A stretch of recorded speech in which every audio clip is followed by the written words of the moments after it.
Amen. So mga kapatid, welcome sa ating morning revival preview. At ang schedule natin ngayon ay week 45, day 3. Amen. So ready na tayo? Magbasa na tayo.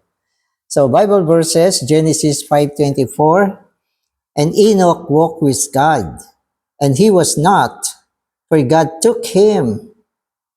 Hebrews 11:5, by faith Enoch was translated so that he could not see death, and he was not found, because God had translated him.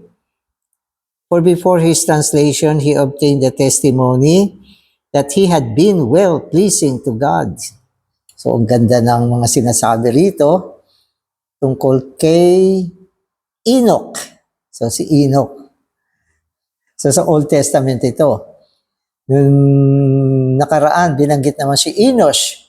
Kasi may mga special something sa mga taong ito. Katulad si Enosh, na-discover niya yung calling on the name of the Lord. Dahil nakita niya yung tao ay fragile. Pero si Enoch, mas matindi. Sinasabi rito, he walked with God. At dahil lumakad siya kasama ng Diyos, hindi na siya nakakita ng kamatayan. Sapagkat inilipat siya ng Diyos at kinuha siya ng Diyos at nirapture siya ng Diyos at natakasan niya ang kamatayan. Kaya pwede natin sabihin sa record ng rapture, si Enoch ang pinakaunang na rapture sa mga tao. At nangyari yan sa Old Testament. Kaya yan ang simula. At yan ang seed ng rapture na nag-umpisa kay Enoch. Amen. So sa Hebrew sinabi rito, by faith, Enoch. Okay. So hindi lang pala siya nag-walk with God, nag-exercise din siya ng faith. At ito naman ay binanggit sa New Testament. Sa Hebrews. So by faith, Enoch was translated so that he should not see death. So dito ang binabanggit, bakit siya hindi nakakita ng kamatayan? Dahil sa kanyang pananampalataya. So yung kanyang paglakad kasama ang Diyos ay isinagawa niya yan sa pamamagitan ng pananampalataya. Amen. At sa huling bahagi dito sinabi, he obtained the testimony that he had been well-pleasing to God. Kung gusto niyo ba maging well-pleasing sa Diyos, matuto tayo mula kay Enoch. Diba? Nag-ensayo ng kanyang pananampalataya, lumakad kasama ng Diyos. Amen. So magbasa na tayo. The way to escape the ultimate issue of man's fall was discovered by the seventh generation, Enoch. Enoch lived in such a way that he was kept from death, both literally and totally. Before Enoch was taken up by the Lord, and while he was living and walking on earth, death had ceased to kill him. So ang pumapatay pala ay yung kamatayan. Tama naman. Pag yung kamatayan, binisita niya isang tao, ibig sabihin, mamamatay na yung tao na yan. Pero si Enoch, hindi siya binisita ng kamatayan. Hindi siya pinatay ni kamatayan. Amen. At sa pamamagitan ni Enoch, okay, natakasan niya ang pinaka-resulta ng pagkatisod ng tao. At ito ay na-discover, isipin nyo, sa 7th generation pa ng tao. Siyempre ngayon, hindi mo na mabilang kung pang ilang generation ng tao. Noon, konti lang ang tao na bibilang. So, 7th generation si Enoch. At yan sa generation na yan, na-discover niya ang paglakad na kasama ng Diyos ng may pananampalataya. At ang bunga niyan, natakasan niya ang kamatayan. Literal ito. Literal na talagang hindi siya namatay. At sa tingin ko, may mga ilang tao rin na rapture ng hindi namatay. Katulad ni Elijah. Si Elijah, kinuha din yan eh. Na-rapture din yan. Hindi rin yan namatay. So, siguro, sa pagkaalam ko, mga 2 tao lang ang may ganyang record sa Old Testament. No? Pero sa darating na New Testament, 144,000 na ang tao na mararapture na hindi na makakakita ng kamatayan. At syempre, yan yung first fruit. Yung first fruit, living overcomers yan. No? At aabutan nila ang pagbabalik ng Panginoon at hindi na sila makakakita pa ng kamatayan. Literally din yan. Amen. Amen. Enoch was the first person to be raptured. Since the first mention of a thing in the Bible establishes the principle for that thing, the case of Enoch, the first mention of the rapture establishes the principle of the rapture. What is the principle of rapture? It is to be matured in life by walking with God. Enoch walked with God for 300 years and God took him away. Ang tagal pala nito. 300 years na lumakad siya kasama ng Diyos. Walang sawa. 300 taon na lumalakad. At dahil dito, na-establish yung principle ng rapture. Na sa pamamagitan ng rapture, na katulad kay Enoch, natatakasan ng tao ang kamatayan. At ano ang prinsipyo ng rapture na binabanggit dito? Ito ay ang prinsipyo na ang isang tao dapat gumulang sa buhay. So yung first fruit, ang ibig sabihin niyang gumulang sa buhay. First fruit kasi yan, ripen na yan, hinog na yan. No? Kaya sa mga literal na bunga ng halaman, pag sinabi mong first fruit, yan yung unang nahinog, na mature siya, nahinog siya. So, ganon. Kaya yung mga bunga, halimbawa, yung mga mangga, pag hindi mo yan kinuha, pinabaya mo lang sa puno, yan ay mahihinog sa puno talaga. Aabot siya sa kagulangan, yung wastong gulang. Mararapture yan. Hindi pataas, pababa, mahuhulog na yan. At sasabog yan pag nahulog. Dahil punong-puno na siya ng maturity. So tayo naman, mararapture, hindi pababa, pataas naman ang rapture natin. Ibig sabihin, pag naabot mo ang wastong gulang ng buhay, mararapture ka. At kung napabilang ka sa 144 first fruit, living overcomers, hindi ka na mamamatay. Sa halip, kukunin ka ng Panginoon. Nakatulad ng nangyari kay Enoch. So, ang ibig sabihin, si Enoch pala, sa kanyang paglakad sa nakasama ang Diyos at pag-iensayo ng kanyang pananampalataya sa loob ng 300 years, umabot siya sa wastong gulang, maturity. Kaya, hindi na niya nakita ang kamatayan. Tumanda na siya, inabutan niya yung spiritual maturity to. Hindi tumanda sa physical. Tumanda rin siya sa physical, pero ang pinag-uusapan natin dito ay spiritual maturity. So today's reading.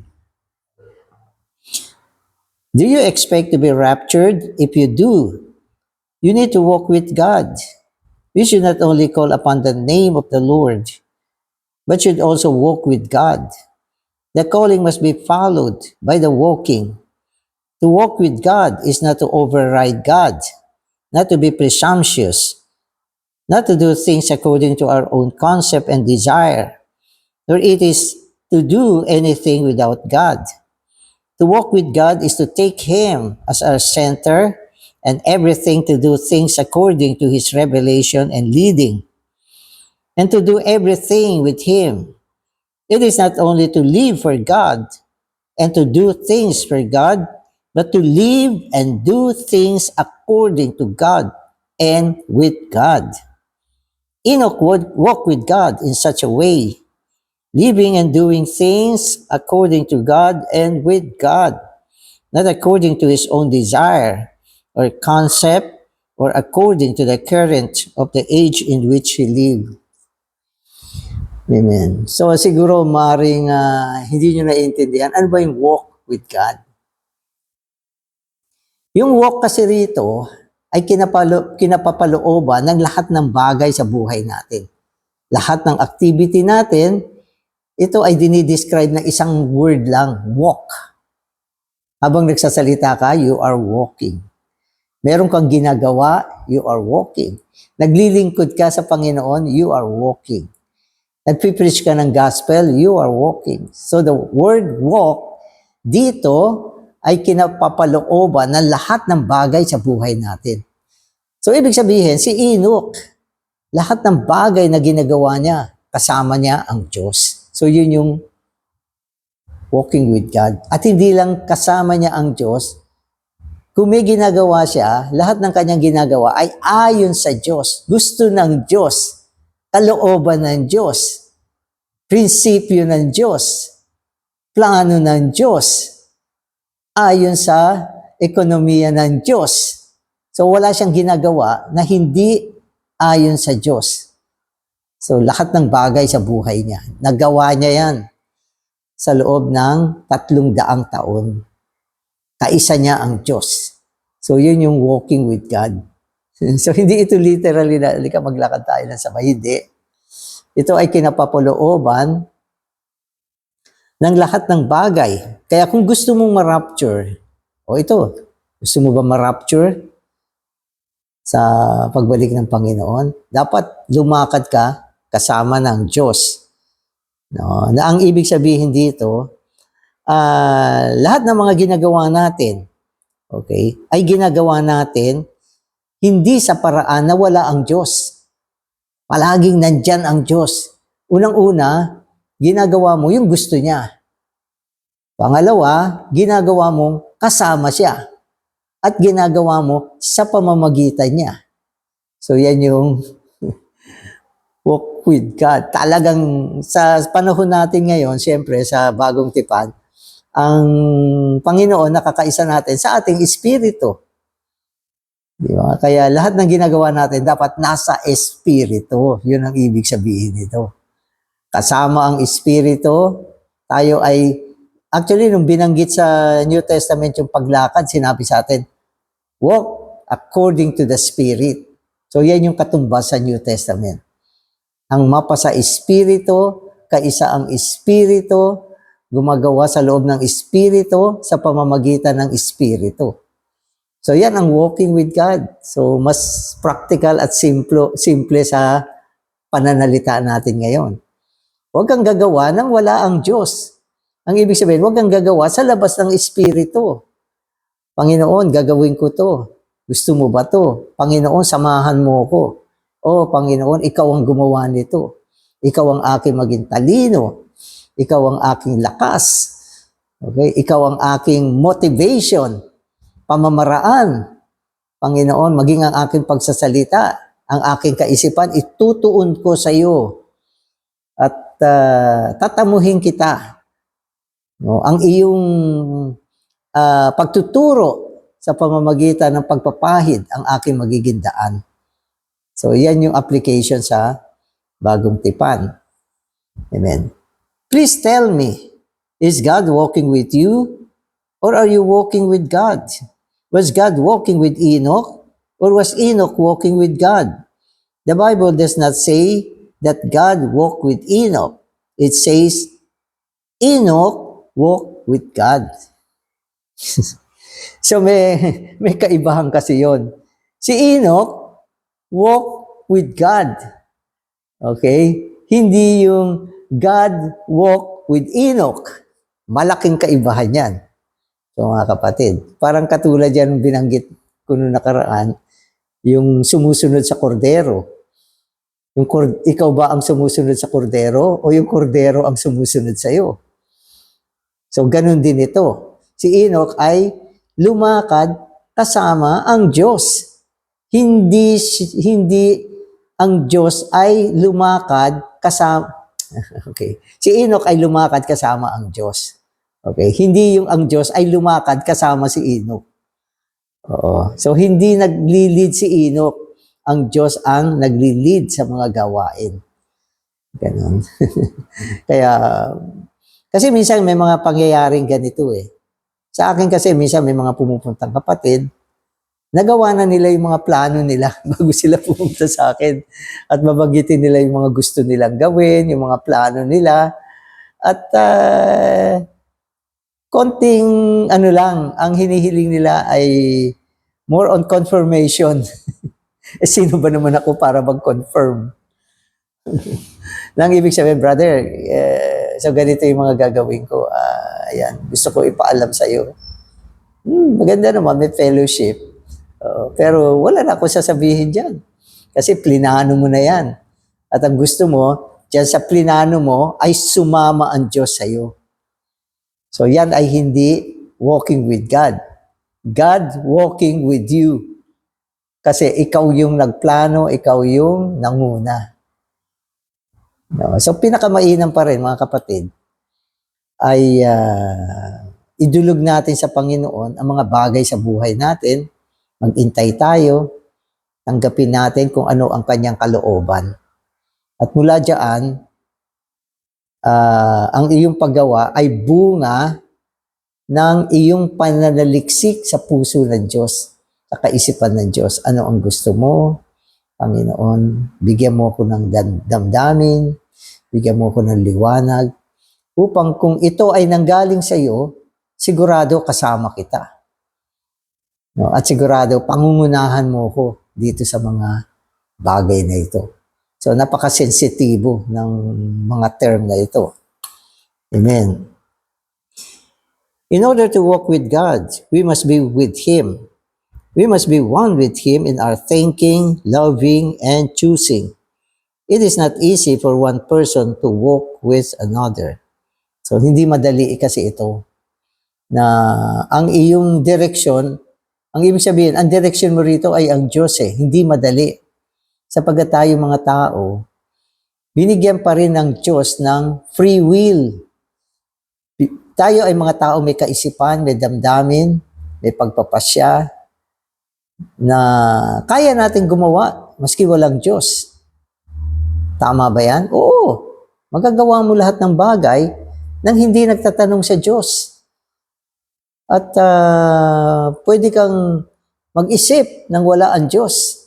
Pwede kang mag-decide nang wala sa Diyos. At pwede kang gumawa nang wala ang Diyos sa buhay natin. So yun yung ating pagkalikha. Meron tayong sariling kapasyahan.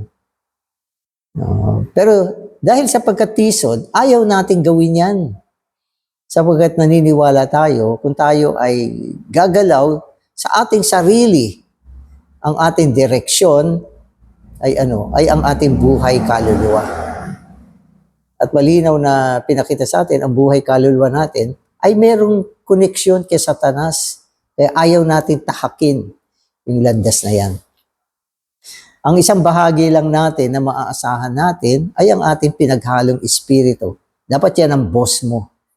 Diyan ka magtatanong, diyan ka tatanggap ng direksyon, diyan ka dapat makakita ng liwanag. Okay? Hindi ganun kadali. Hindi ganun kadali.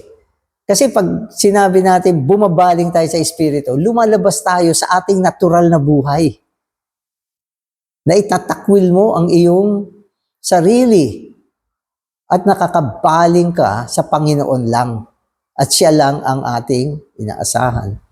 Kasi yung faith, kaya binanggit dito yung faith na meron si Enoch ay isang pagtitiwala na sa Diyos lang. Sa Diyos lang siya umaasa, sa Diyos lang siya nagtitiwala, sa Diyos lang siya sumasandal. So yung faith, malaki ang kaugnayan niya doon sa walk with God. So malaki ang kaugnayan niya. Sapagkat ang walk with God ay nailagak niya ang kanyang buong tiwala sa Diyos lang sa lahat ng mga bagay na gagawin niya. Kaya ito ay isang faith sa panig ni Enoch. At dahil diyan, naging kaaya-aya siya. Naging kalugod-lugod siya sa Diyos. At ang Diyos mismo kinuha siya. At hindi siya nakakita ng kamatayan. Amen. So suppose, while I'm walking with you, I have a different concept from you and say, brother, I love you. I want to walk with you, but don't go that way. Turn this way. I don't want to go that way. If I say this, I am not walking with you. I am arguing with you. So isang bagay pa rin yung mahal mo isang tao at gusto mo siya. Katulad natin, maaaring mahal natin ang Panginoon, gusto natin ang Panginoon. Pero may mga time na hindi tayo sang-ayon sa kanyang landas. Panginoon, mahal kita, pero itong landas na gusto mo, hindi ko gusto to, hindi ko type ito. so, hindi ko papasukan yan, Lord. So, ganon. Nang ibig sabihin, hindi ka walking with God. You are arguing with God. No? Wag mo sabihin mahal mo siya o tinatawag mo siya o napaka-tapat mo sa mga paglilingkod. Iba yan. Ang walking with God ay isang sitwasyon na tinakwil na natin yung ating sarili at binigyan natin ng lubos na daan ang kanyang daan. Kinuha natin ang kanyang daan bilang ating daan. Kinuha natin ang kanyang pagpapasya bilang ating pagpapasya. Kinuha natin yung kanyang kaisipan bilang ating kaisipan. So yan yung walking with God. Madaling basahin, madaling intindihin. Pero sa actual, hindi ganun kadali. Amen. However, this is exactly what so many lovers of Jesus do. They say, Lord, I love you and I like to follow you. I want to go with you. However, when the actual time comes, many do not walk with Him, but argue with Him. Amen. So madali magsalita. Lord, I consecrate my life to you. Bibigay ko yung buhay ko sa iyo, yung sarili ko sa iyo. Pero pagdating ng mga actual na mga bagay, okay, anong meron? Argument. Argument. So, para naalala ko yung isang young man. Gusto niyang sumunod sa Panginoon, pero nung marinig niya yung kondisyon ng Panginoon, hindi niya kaya. Iniwan niya rin ang Panginoon. Kaya, may mga ganyan. Maraming ganyan. Maraming ganyan.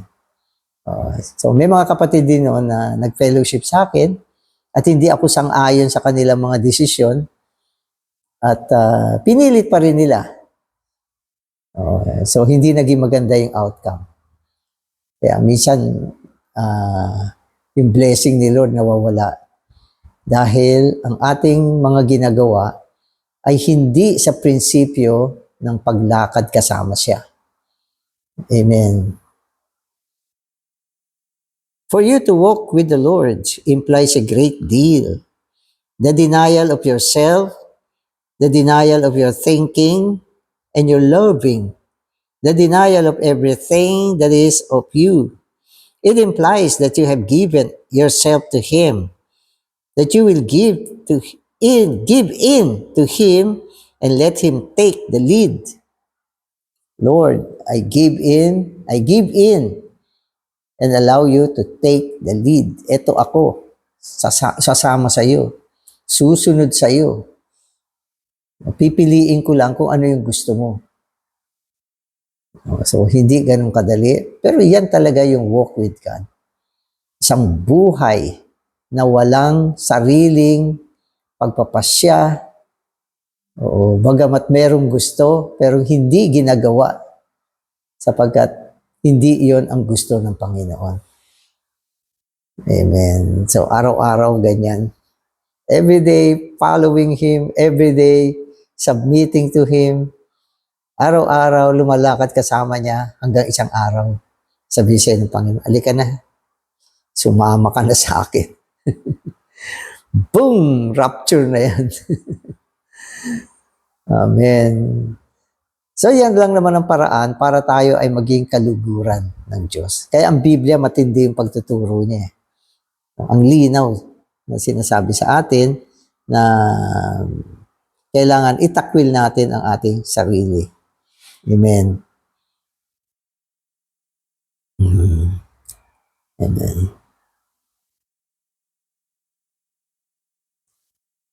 Walking with Him will kill you. Wow. Walking with Him will kill you. Hindi naman physical killing to. Kundi papatayin niya lahat ng kung ano ka. Ang iyong desire, ang mga pagnanasa ng iyong laman, ang kagustuhan ng iyong buhay kaluluwa, papatayin niya lahat yan. Kung pinili mo na lumakad, kasama siya. My wife suffers whenever she walks with me. Nevertheless, if you are going to walk with me, you have to deny yourself. On the other hand, if I'm going to walk with you, I must forget myself, condemn myself, and renounce myself that I may be one with you. If I am unwilling to do this, I cannot walk with you or with anyone else. Amen. So minsan kasi,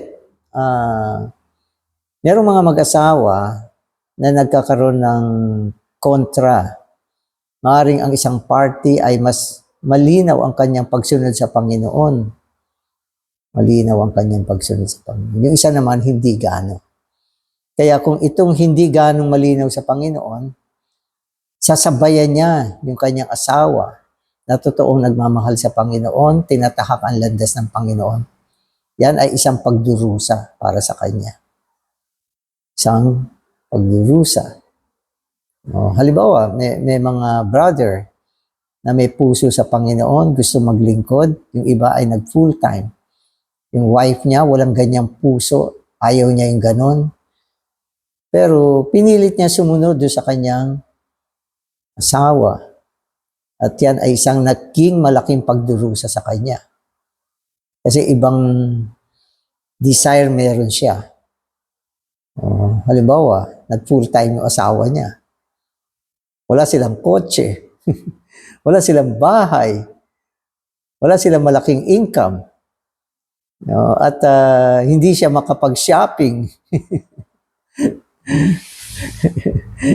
Pero gusto rin naman niyang sumunod sa asawa niya. Kasi minsan naman ang mag-asawa, talagang ganun eh. Nakasal kayo, siyempre ayaw niyo naman na magkanya-kanyang landas o magkahiwalay, kundi pinipilit na sumunod. Pero hindi ganun kadaling sumunod. Unless dumating ang panahon, magkaroon kayo ng isang puso, isang damdamin, para pareho kayong sumunod sa Panginoon. At ang inyong pagsunod sa Panginoon, magiging isang pagtatamasa. Amen.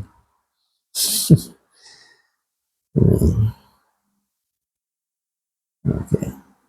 Amen. Kaya, ito sabi niya, Enoch walked upward with God. Do not think that Enoch, being taken away by God, happened suddenly. Do not think that one moment he was on earth and that the next he was in heaven. Enoch did not walk up and down with God. Neither did he walk in a zigzag pattern. He continually walked upward until he touched heaven. At the age of 365, as he was nearly touching heaven, God said to him, Dear child, I'm here. Come with me. And Enoch was taken away. So gradually pala. So yung walking with God is walking upward with God. Ibig sabihin, as you walk with God, habang lumalakad kang kasama ng Diyos, pataas ka ng pataas. Pataas ng pataas. Bawat araw, nagkakaroon ka ng karanasan ng langit. Isang makalangit na karanasan, bagamat tayo ay nasa lupa. At yan ay nangyayari para doon sa mga lumalakad kasama ng Diyos. Si Enoch, unti-unti, lumalakad sa Diyos, kasama niya araw-araw. pataas ng pataas ang kanyang pamumuhay. Hanggang isang araw, umabot siya sa sangkalangitan. At yan, kinuha na siya ng Panginoon at hindi siya nakakita ng kamatayan. So mga kapatid, ito ay nangyari sa Lumang Tipan. Huwag niyo isipin na ang rapture ay sa New Testament lang. Itinanim dyan ang binhi ng rapture at ang prinsipyo ng rapture na kailangan matutuhan natin.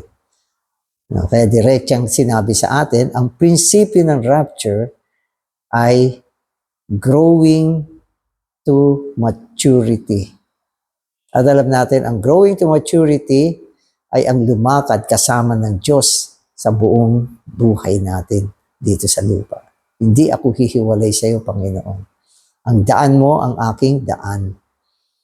So lahat ng bagay ay manggagaling sa iyo.